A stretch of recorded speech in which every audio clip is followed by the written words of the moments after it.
तपाईहरुले पनि कतै कसैले चाहिँ मैले टी-शर्ट त होलसेलमा ल्याए, कसैले चाहिँ मैले चाहिँ खुद्रा व्यापारबाट उठाएर ल्याए भनेको त सुनिभएको होला नि। कोही साथीहरुलाई के गर्छस् भनेर सोध्दाखेरिमा म त खुद्रा व्यापार चलाउँछु भनेको त सुन्नुभएको होला नि। हो, आज हामी एक स्टुडेन्टलाई मात्र नभई टिचर लगायत साधारण जनजीवन र झन् त विशेष बिजनेसम्यानहरुले बुझ्नै पर्ने टपिकमा डिस्कस गर्छौं, जसमा चाहिँ हामी व्यापारीहरुले सामान कसरी ल्याउँछ, कहाँबाट ल्याउँछ, कहाँबाट ल्याएर कसलाई बिक्री गर्छ र अन्त्यमा हामी साधारण जनता सामु कसरी आइपुग्छ र यो रिलेटिभ टर्महरुलाई पनि लाइफ टाइम नबिर्सने गरी छलफल गर्छौं। जुन टपिक चाहिँ रिटेलर भर्सेस होलसेलर हो। पहिला हामी रिटेलर भनेको के हो त त्यसलाई बुझौं। रिटेलरलाई चाहिँ नेपालीमा खुद्रा व्यापारी भनेर भनिन्छ। व्यवसाय गर्ने व्यक्तिलाई चाहिँ रिटेलर भनेर भनिन्छ, जसले चाहिँ सामान थोक व्यापारी वा म्यानुफ्याक्चररबाट किनेर अन्तिम ग्राहकलाई सानो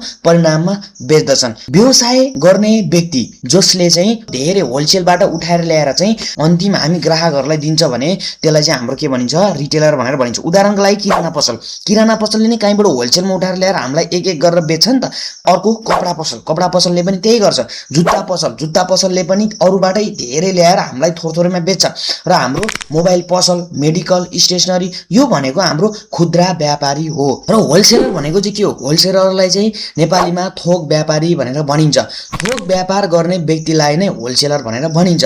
र जसले चाहिँ म्यानुफ्याक्चरर भन्नुको मतलब उत्पादक, जो चाहिँ एउटा फ्याक्ट्रीमै बनेको वस्तुहरु हुन्छ त्यहाँबाट चाहिँ धेरै मात्रामा सामानहरु किनेर ल्याउँछ र त्यो किनेर ल्याएको सामानलाई चाहिँ उले रिटेलरमा लगेर बेच्छ। भन्नुको मतलब खुद्रा व्यापारीहरुलाई चाहिँ धेरै मात्रामा उले बेच्छ। र उदाहरणको लागि चाहिँ चामलको थोक चामलको गोदाम राखेको हुन्छ नि ठूलो मात्रामा, हो त्यो चाहिँ उले चाहिँ रिटेलरहरुलाई पछि बेच्छ हाम्रो होलसेलरहरुले। त्यसपछि सिमेन्टको थोक डिलर, सिमेन्टको पनि धेरै कारखाना स्टकमा राखेको हुन्छ, उनले गोदाममा राखेको हुन्छ। त्यो गोदामबाट चाहिँ कुनै पनि एउटा रिटेलरहरुलाई, खुद्रा व्यापारीहरुलाई चाहिँ उले धेरै मात्रामा दिन्छ र खुद्रा व्यापारीहरुले चाहिँ जेनरल पब्लिकहरुलाई दिन्छ भनेर बुझ्नु पर्यो। र किराना सामानको थोक व्यापारी, किराना सामानहरु पनि धेरै चाहिने हुन्छ नि, तेल, चामल, नुनहरु राखेको हुन्छ, त्यो सबै धेरै गोदाममा राखेको हुन्छ र त्यो गोदामबाट चाहिँ हाम्रो होलसेलरले चाहिँ रिटेलरहरुलाई बेच्छ र त्यो रिटेलरहरुले जेनरल पब्लिकलाई दिन्छ। र औषधिको थोक वितरक आदि, भन्नु मतलब औषधि पनि त राख्ने एउटा गोदाम हुन्छ न छुट्टै, हो त्यसलाई पनि होलसेलर भनेर भन्छ। होलसेलरले चाहिँ हाम्रो कहाँबाट त म्यानुफ्याक्चरर उत्पादकहरुबाट चाहिँ सामान ल्याउँछ र हाम्रो रिटेलरहरुलाई बेच्छ भनेर बुझ्नु पर्यो। अब हामी सर्टमा डिफरेन्स टेबलमा हामी बुझ्छौं। यो हाम्रो थोक व्यापारीले चाहिँ म्यानुफ्याक्चररबाट चाहिँ किन्छ, भन्नुको मतलब चाहिँ उत्पादकबाट चाहिँ धेरै मात्रामा किन्छ, जो चाहिँ फ्याक्ट्रीबाट ल्याएको हुन्छ। र हाम्रो रिटेलरले चाहिँ त्यो होलसेलरबाट चाहिँ किन्छ, होलसेलरले चाहिँ रिटेलरलाई बेच्छ, भन्नुको मतलब खुद्रा व्यापारीहरुलाई चाहिँ धेरै मात्रामा बेच्छ। र हाम्रो रिटेलरले चाहिँ फाइनल कन्ज्युमरलाई चाहिँ बेच्छ, भन्नुको मतलब अन्तिम परिमाणमा बेच्छ। हामीहरु पसलमा किन्न जान्छौं भने त्यो हो हामी फाइनल कन्ज्युमर भनेको। र हाम्रो होलसेलर चाहिँ धेरै मात्रामा कारोबार गर्छ, भन्नुको मतलब यसले चाहिँ गोदामबाट के म्यानुफ्याक्चरर फ्याक्ट्रीबाट नै धेरै उठाएर ल्याउँछ के सामान। र हाम्रो रिटेलरले चाहिँ धेरै मात्रामा बिक्री गर्छ, भन्नुको मतलब साना परिमाणमा चाहिँ बिक्री गर्छ के, त्यहाँबाट ल्याउँछ, होलसेलरबाट उठाउँछ।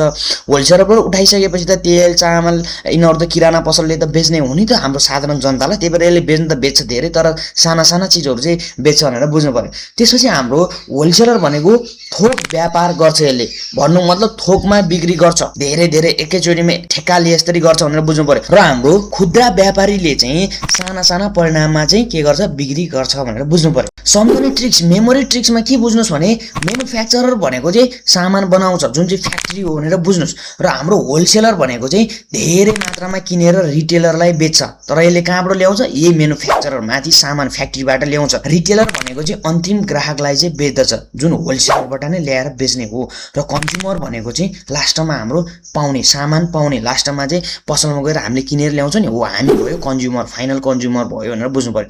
आजको कन्सेप्ट तपाईलाई कस्तो लाग्यो? यस्तै यदि कुनै पनि टपिकमा तपाईलाई भिडियो चाहिन्छ भने कमेन्ट सेक्सनमा बताउनुहोस्, म त्यो भिडियो लिएर हजुरहरु सामु चाहिँ उपस्थित हुनेछु। आजको लागि यति नै गरौँ। हस्त, धन्यवाद।